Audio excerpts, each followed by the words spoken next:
Minha Bíblia aqui se encontra aberta no Evangelho de Lucas, capítulo de número 24, versículo de número 13, que está escrito: naquele mesmo dia, 2 dos seus seguidores de Cristo estavam caminhando para o povoado de Emaús, a 11 quilômetros de Jerusalém.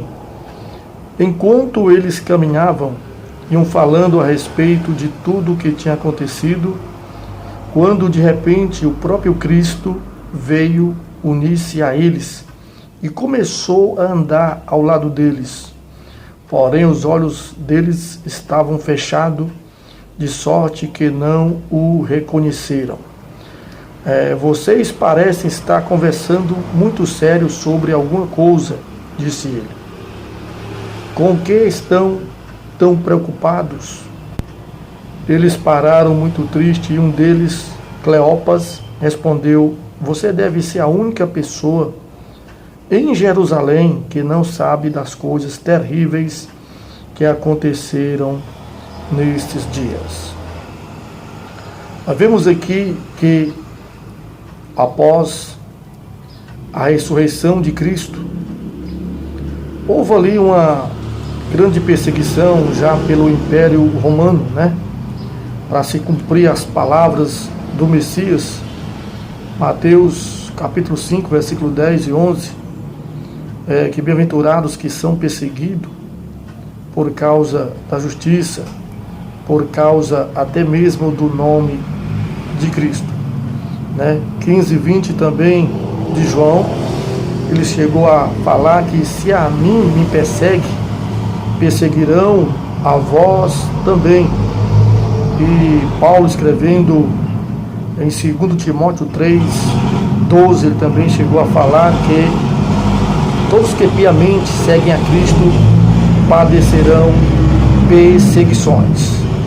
Então aqui já estava acontecendo perseguições aqui nessa época, e após a ressurreição de Cristo, dos discípulos aqui em direção à aldeia, ao povoado de Emaús, que aqui relata aqui na Bíblia a 11 quilômetros de Jerusalém, E o propósito aqui desse pequeno vídeo é sobre o que diz a história, o que diz os historiadores, os relatos sobre quem era estes 2 discípulos, Um aqui, o nome é de Cleopas, E existem várias teorias, Uma delas é que essa outra pessoa, ou seja, esse outro discípulo,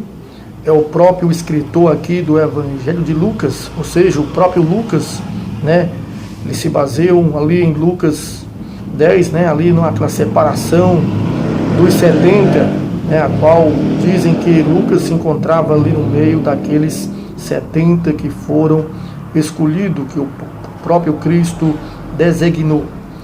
E a segunda teoria, que muitos estudiosos acreditam que possível for até mesmo o próprio Pedro, O próprio Pedro, baseado em 1 Coríntios, capítulo de número 15, ali vai dizer ali sobre, do capítulo 15, versículo 5, que ele foi visto ali por Pedro, Primeiro por Pedro e por muitos dos discípulos também ele foi visto.